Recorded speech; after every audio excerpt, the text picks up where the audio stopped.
روزہ رکھا ہوا ہے، نفلی روزہ رکھا ہوا ہے. کہتے میں اور پریشان ہوا، میں نے فوری طور پہ سوال کیا کہ اب تو کدھر جائے گا؟ تو کہنے لگا اب میں کہیں نہیں جاؤں گا، میرے ایک دن کا خرچہ میرے ماں باپ نے جو ڈیوٹی لگائی ہے وہ 3 دینار ہے، پورا ہو گیا ہے. اب میں باقی جو وقت بچے گا یا قرآن پاک کی تلاوت کروں گا یا محمد عربی پہ درود و سلام پڑھوں گا. میں نے کہا افطاری کر لینا. کہنے لگا مجھے مسجد بتا دو، میں جا کے اللہ اللہ کرتا ہوں، مجھے شام کو لے آنا. افطاری ہمارے ساتھ اس کی طے ہو گئی، مسجد چلا گیا. مغرب بعد لینے گیا تو کہنے لگا عشاء کے بعد آنا. اب تو میں نے پانی سے افطار کر لیا، کھانا کھانے جاؤں گا تو جماعت رہ جائے گی. کہتے ہیں عشاء کے بعد میں لایا، اس کو کھانا کھلایا. رات گہری ہو گئی تو میں نے کہا تو سو نہیں جاتا؟ کہنے لگا کوئی عرض نہیں، کبھی دور مزدوری کرنے نکل جاؤں تو رہ بھی جاتا ہوں، گھر والوں کو پتا ہے. کہتے میں نے مسافر خانہ کھولا، یوں سمجھیے ڈرائنگ روم بیٹھک میں نے کھولی، اس کو سلا دیا. میں اور میری بیوی اپنی معذور بیٹی کو روٹی دینے گئے اور ہم نے جا کے اس کو کھانا کھلایا جو ٹانگوں سے معذور تھی، اور ساتھ کہا کہ بیٹی آج بڑا پرہیزگار جوان ہمارا مہمان ہے، آج چڑھتی جوانی اور تقوی کی روشنی اس کے چہرے سے چمکتی ہے. کیا بات ہے، بڑے ہی اچھے گھرانے کا تربیت یافتہ ہے. کہتے ہیں بچی کو کھانا کھلا کے لوٹے، اپنے کمرے میں سو گئے، بیٹی اپنے کمرے میں لیٹ گئی. ترس گئے تھے کہ بیٹی قدموں پہ چلے. تہجد کا وقت ہوا تو دروازے پہ دستک ہوئی. بڑی بے چینی کے ساتھ اٹھے میاں بیوی، کون ہے؟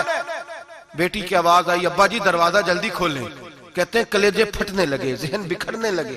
سوچے ہیں کہ وہ 2-1 منٹ ہمارے اوپر پہاڑ بننے لگے. دروازہ کھولا تو وہ بیٹی جس کے لیے ترس گئے تھے کبھی چلے گی، وہ اپنی ٹانگوں پہ کھڑی ہے. کبھی دوڑ کے ادھر جاتی، کبھی دوڑ کے ادھر آتی. بیٹیاں پریشانی کا فون کر دیں تو پھر بھی آنسو نکل آتے ہیں، اور بیٹی گھر میں خوشی آ جائے تو پھر بھی ماں باپ رو کے ہی شکر ادا کرتے ہیں. ان کے لیے روتے ہی رہتے ہیں. کہتے میں تڑپ گیا. بیوی بھی رونے لگی، بیٹے یہ کیا ہوا؟ ہم تو مایوس ہونے لگے تھے معاذ اللہ کہ اب تو ٹھیک نہیں ہوگی، کیا ہوا؟ کہنے لگے ابا جی اماں جی آپ نے بتایا نا نیک جوان آیا ہے، نیک آیا ہے. تو میں آپ چلے گئے تو میرے دل میں خیال آیا اے اللہ اگر وہ واقعی نیک ہے تو اس کے صدقے مجھے شفائی عطا فرما دے. یا ایھا الذین آمنوا اتقوا اللہ وابتغوا الیہ الوسیلہ، اے اللہ صحت ہی دے دے. کہتے ابھی میری دعا بھی پوری نہیں ہوئی کہ میرا وجود حرکت کرنے لگا، اور یہ دیکھو میں اٹھ کے کھڑا ہو گئی ہوں. کہتے ہیں ہم لوگوں نے یہ دیکھا تو بھاگے اس کے کمرے کی جانب. جب دروازے پہ ہاتھ رکھا تو دروازہ کھل گیا. آگے گئے تو پلنگ خالی تھا، ایک رکا چھوڑ گیا ہے. کہنے لگا مجھے پتا ہے میری حقیقت کھل گئی ہے، میں تو اللہ کا بندہ ہوں. اگر تمہیں مجھ سے ذرا بھی پیار ہو گیا ہے تو پھر میرے پیچھے نہ بھاگنا، اللہ کی بارگاہ میں جھک جانا، پھر گناہوں سے توبہ کر لینا. کہا وہ تربیت یافتہ جوان آیا ہے اور مجھے بدل گیا ہے. میرے بھائی ماں باپ کی ذمہ داری اولاد کو نکھارنا ہے، ان کو سنوارنا ہے. روزی روٹی کی ذمہ تو اللہ تبارک و تعالی نے لیا ہوا ہے. جو ڈیوٹی اللہ کی تھی وہ معاذ اللہ ہم نے اپنے ذمہ لے لی ہے. اولاد کو رزق حلال کی تربیت کریں، انہیں حکم دیں کہ وہ ہاتھ نہ پھیلائیں، انہیں کہیں کہ وہ محنت کر کے کھائیں، لیکن اصل تو ان کا اخلاق سنوارنا ہے. بچے ہمارے ان کی پوزیشن اتنی خراب ہو جاتی ہے، ہم لاڈ پیار میں اتنا ضدی کر لیتے ہیں. جب جس بچے کا ماں باپ کے ساتھ گزارا نہیں، بتلائیے وہ بیوی کے ساتھ گزارا کرے گا؟ جس کا ماں باپ کے ساتھ وقت نہیں گزرتا وہ بہن بھائیوں کے ساتھ گزارے گا؟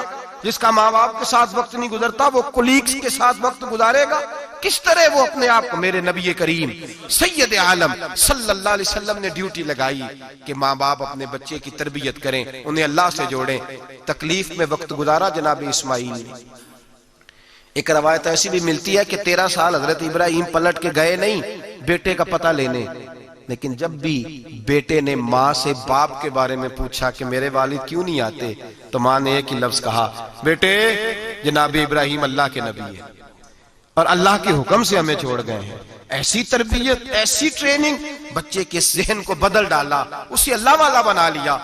اور ہمارے مفسرین نے بحث کی ہے کہ جناب اسماعیل جو اللہ کی راہ میں قربان ہونے کو تیار ہو گئے، ان کے سینے میں جو رب کریم کا اتنا پیار موجزن ہوا کہ وہ گردن کٹانے پہ تیار ہو گئے.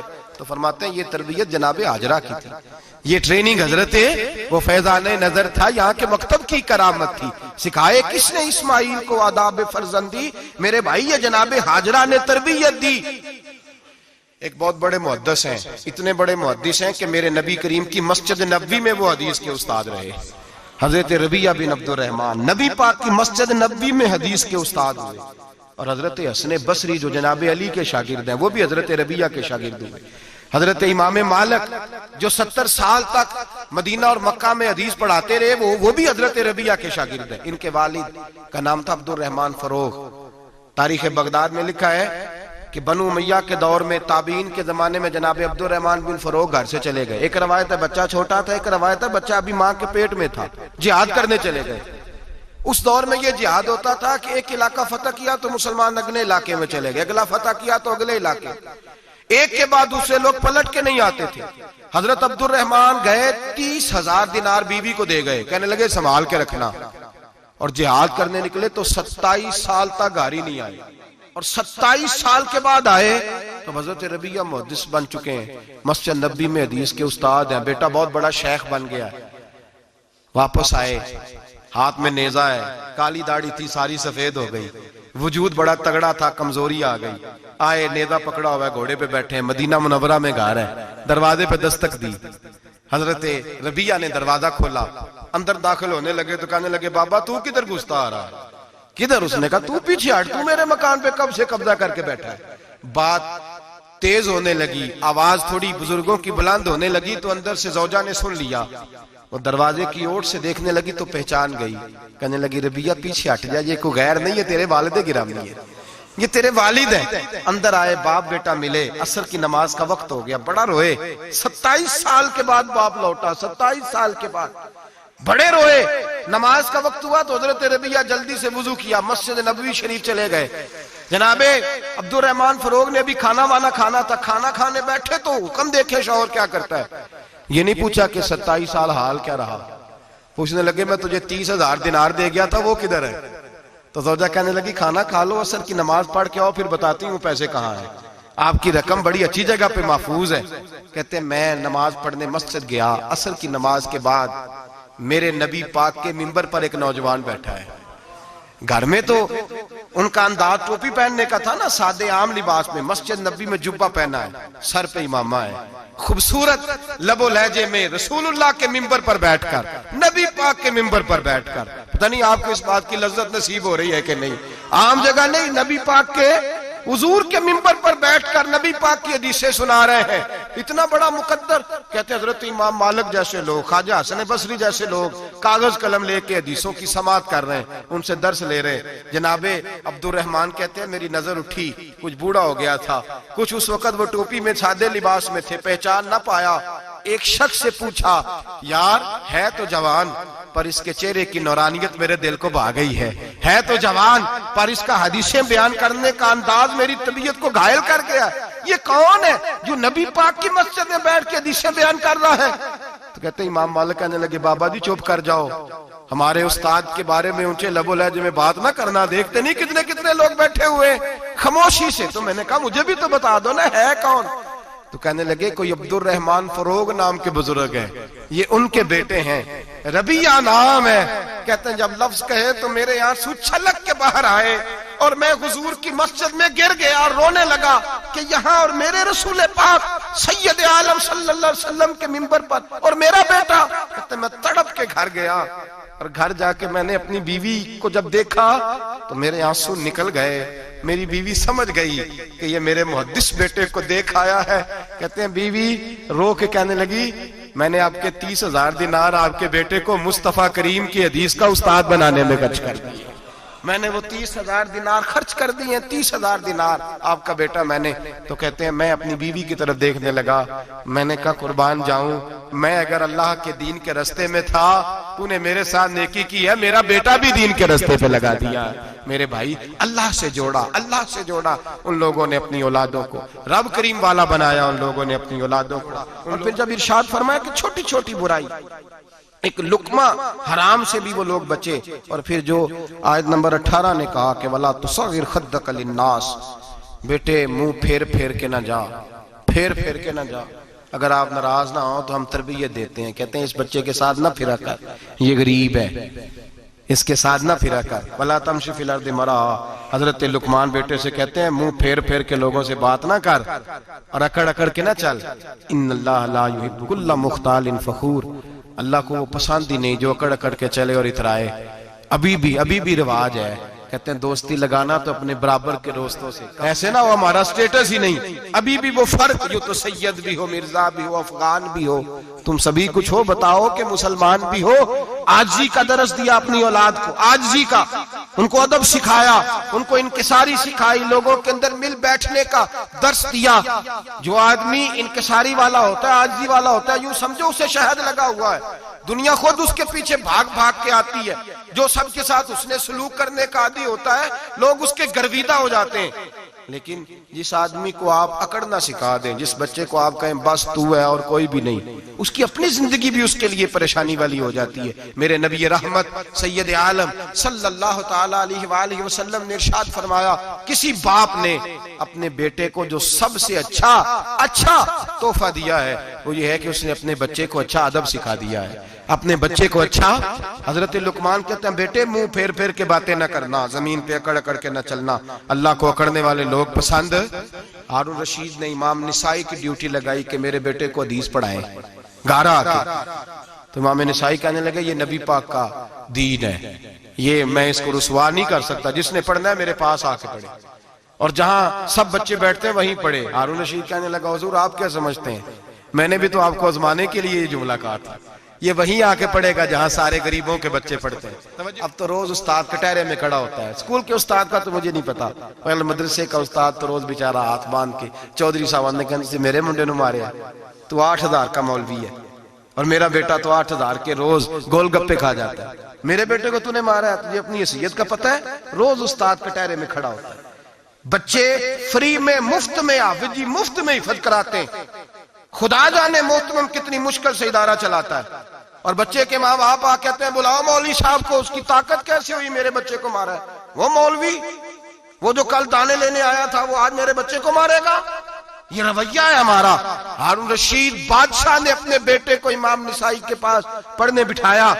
ایک دن حضرت کہاں لوگ کہتے بس بس بیٹا ٹھیک ہے، سیدھا سیدھا تو دین سیکھ کے آیا، ایسے کسی درویش کا مرید ہونا اور کسی عالم کی نوکری کرنا، اب تو بالکل ٹھیک ہے، پیر اساں بھی رکھے نے، یہ کہ تیرا طریقہ ہے، تو پیچھے ہی لگ گیا ہے، یہ کس طرح کا تیرا رویہ ہے؟ ہارون رشید بادشاہ، ہارون رشید وقت کا مطلق العنان بادشاہ، امام نسائی ان کے بیٹے کے استاد ہیں، امام نسائی رحمت اللہ علیہ کے پاس بیٹا پڑھتا ہے۔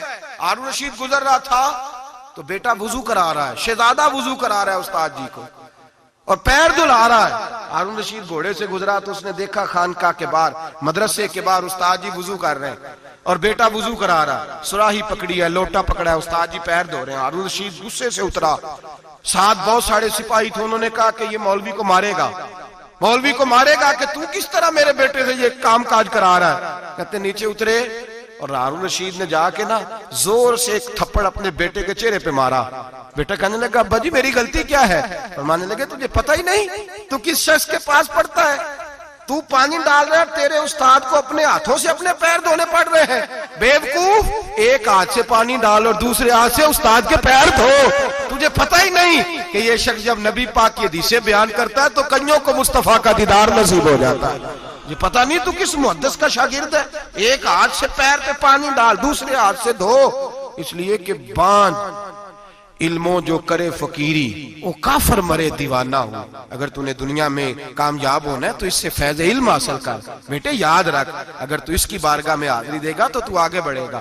حضرت عمر بن عبدالعزیز کتنا بڑا شخص ہے، ثانی عمر کہا گیا، ثانی عمر کہا گیا۔ حضرت عمر بن عبدالعزیز رحمت اللہ علیہ، حضرت صالح بن کسان ایک محدث تھے مدینے کے، ان کے شاگرد تھے۔ بچوں کو ہم آج ہی کہاں بچے ادب کرتے ہیں، اساتذہ کہاں ادب کرتے؟ ایک اسٹوڈنٹ مجھے کہنے لگا جی ہم ادب کرتے تھے جب تک استاد ٹیوشن نہیں لیتے تھے، اب استاد بھی تو ٹیوشن لے کے پڑھاتے ہیں۔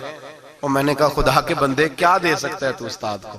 حضرت علی فرماتے ہیں جس نے ایک لفظ پڑھایا مجھے گلی میں کھڑا کر کے بیچ بھی سکتا ہے، تو نے قیمت کیا ڈالی ہے؟ استاد کچھ بھی کر لے، استاد نے تو استاد ہی رہنا ہے نا میرے بھائی، لیکن وہ لب و لہجہ ہمارا موجود ہے۔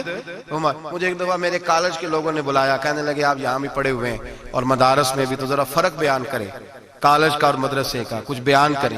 میرے ٹیچرز بھی تھے بہت سارے، تو میں نے کہا معذرت کے ساتھ یہاں تو بڑا مشکل ہو جائے گا بات کرنا، لیکن ایک جملہ میں نے مدرسے اور کالج میں ایک فرق محسوس کیا ہے، ہمارا مدرسے کا طالب علم آج بھی ہمارے جوتے اٹھا کے آگے رکھتا ہے، وہ آج بھی استاد کی موٹر سائیکل کو ٹاکی مارتا ہے، آج بھی صاف کرتا ہے، ہمارا مدرسے کا طالب علم آج بھی استاد کو پشت نہیں کرتا، لیکن کالج کا طالب علم پوچھتا ہے اسلامی اتلا آیا ہے، انگریزی والا آیا ہے؟ میں نے کہا اس کے تو لب و لہجے میں ادب نہیں ہے۔ اس لیے میں نے دونوں جگہ وقت گزارا تو میں سمجھا ہوں بڑے حالات خراب ہیں مدرسوں میں بھی۔ اب وہ کیفیت نہیں رہی جو بزرگوں کی تھی، لیکن پھر بھی اگر ادب ہے تو مدارس میں ابھی بھی ہے، ابھی بھی خانقاہوں میں ادب ہے، یہاں ابھی بھی خیر کی توقع موجود۔ وہاں سے تو رخصت ہو گیا، وہاں تو معاملہ اور طرح کا ہو گیا الا ماشاءاللہ۔ حضرت عمر بن عبدالعزیز جناب صالح بن کیسان کے پاس پڑھتے تھے، اسٹوڈنٹ تھے، اور پھر بعد میں آپ ان کے مرید بھی ہوئے، باقاعدہ درس لیتے تھے طریقت کا۔ حضرت جناب صالح بن کیسان کے پاس تعلیم تھی، ان کے والد جناب عبدالعزیز اس وقت مصر میں بہت بڑے تاجر تھے، جناب عمر بن عبدالعزیز کے والد۔ تو ان کے پاس چھوڑ گئے، کہا میرے بیٹے کی صرف ان کو دین نہ پڑھانا، اس کی روحانی تربیت بھی کرنا۔ ایک دن استاد جی نے عصر کی نماز کا سلام پھیرا تو حضرت عمر بن عبدالعزیز کھڑے ہو گئے، ایک رکعت ان کی رہتی تھی پیچھے، تو آپ نے نماز کے بعد بلایا اور بڑے میٹھے لب و لہجے میں کہا عمر کیا بات ہے تیری ایک رکعت رہ گئی؟ تو کہنے لگے استاد جی میں کنگھی کر رہا تھا، شیشے کے آگے کھڑا تھا، تو آئینہ دیکھتے دیکھتے بال سوارتے سوارتے مجھے پتہ ہی نہیں چلا، جب آیا ہوں تو لیٹ ہو گیا۔ حضرت صالح بن کیسان رحمت اللہ علیہ نے ان کے والد کو مصر میں خط لکھا، فرمایا آپ کا بیٹا میری پوری فرما برداری نہیں کرتا، کل کو مجھے نہ کہنا تربیت صحیح نہیں ہوئی۔ آج فلاں تاریخ کو اس نے ایک رکعت پوری چھوڑ دی ہے جماعت کے ساتھ، اس لیے کہ وہ کنگھی کر رہا تھا بالوں کی، پوری رکعت چھوڑ دی ہے۔ ابا جی بہت بڑے تاجر تھے، پر انہوں نے یہ نہیں کہا کہ مولوی تو پاگل ہو گیا، اس کو تو پتہ ہی نہیں کیا ہو گیا، ابھی بچہ ہو جائے گا سیانا، کوئی بات نہیں ٹھیک ہو جائے گا۔ حضرت عبدالعزیز نے وہاں سے ایک شخص بھیجا، پیسے دے کے گھوڑا دے کے، فرمایا مدینے جاؤ، اور سیدھا مدینے آیا۔ حضرت عمر بن عبدالعزیز کو گھر سے اچکا، بلایا نہیں، زبردستی پکڑا، اچک کے گھوڑے پہ بٹھایا، حجام کی دکان پہ لے گئے، فرمایا اس کی ٹینڈ کر دو، نے بال کاٹ دیے اور بال کٹوا کے سیدھے حضرت صالح بن کیسان کے پاس لے گئے، کہنے لگے حضور یہ خاتا ہے اس کے والد کا، میں نے اس کی ٹینڈ کرا دی ہے، جس بالوں کی وجہ سے اس کی جماعت رہ گئی تھی میں نے وہ بال ہی ختم کر دیے۔ تو اس کے والد کہتے ہیں آپ ذرا سے بھی بات، ایک ذرہ برابر بھی بچے کے اندر ہم کوتاہی برداشت، ہم اسے سنوارنا چاہتے ہیں، معاشرے کو دینا چاہتے ہیں، ہم ایک خوبصورت انسان بنانا چاہتے ہیں۔ تو حضرت لقمان کہنے لگے بیٹے تو چہرہ رخسار بدل کے لوگوں سے بات نہ کر، اکڑ کے نہ چل، اس لیے کہ اللہ کو اکڑنے والے پسند۔ تو کیا کر وقصد فی مشی کا وغضض من صوتک، درمیانی چال چل، آواز کو پست رکھ۔ ہم اپنے بچوں کو میانہ روی کا درس نہیں دیتے۔ اگر کسی کے پاس بہت زیادہ پیسے ہیں تو وہ بس کہتا ہے میرا بیٹا، میں نے سارے لاڑ دیکھے ہیں، میں نے ہر خواہش پوری کی ہے، یہ تو کوئی عقل مندی کی بات نہیں۔ ضرور خواہشات پوری کریں، اگر ہیں تو کنجوسی کرنے سے منع کیا نبی پاک صلی اللہ علیہ وسلم، لیکن بچے کو معتدل رکھیں، اسے دھوپ اور چھاؤں دونوں کا پتہ ہونا چاہیے۔ اگر زمانے میں کبھی کڑی دھوپ آ جائے تو اسے اندازہ ہو کہ میں نے یہاں کیسے کھڑے ہونا ہے، اس کو درمیانہ اور میانہ روی کا اسے درس دیں، اسے پتہ ہو، وہ نرم دل بھی ہو اور برائی کے مقابلے میں ڈٹ جانے کی طاقت بھی رکھتا ہو۔ بچے کو درمیانہ رستہ، میرے نبی کریم علیہ السلام نے فرمایا ما عالم نقتصد، جو درمیانی چال چلتا ہے وہ کبھی تنگ نہیں ہوتا، اور خیر الامور اوسطھا، سب سے بہترین رستہ وہ ہے جو درمیانہ ہوتا ہے، جس میں افراط و تفریط نہیں ہوتی۔ بچوں کو درمیانہ پن سکھائیں، ان کے لب و لہجے کے اندر ایسا مزاج پیدا کریں کہ جس کے اندر وہ اپنی دنیا کے اندر بڑے سنور کر، بڑے نکھر کر وہ ترازو لے کے نکلیں تو وہ پورے عدل کے ساتھ اپنی زندگی گزاریں۔ اور فرمایا وغضض من صوتک، آواز کو پست رکھ، چلا کے نہ کبھی بچوں سے بات کریں اور نہ کبھی بچوں کی بات سنیں۔ بچوں کے لب و لہجے میں ٹھہراؤ ہونا چاہیے، ان کی آواز کا بھی ادب ہے، ان کی آواز، ان کو بولنے کا بھی ڈھب سکھائیں، ان کو بتلائیں کہ تم نے گفتگو کیسے کرنی ہے۔ اس لیے کہ ارشاد فرمایا ان انکر الاصوات لصوت الحمیر، بے شک سب سے بری آواز گدھے کی آواز ہے۔ اللہ سمجھنے کی توفیق عطا فرمائے۔ آخر دعوانا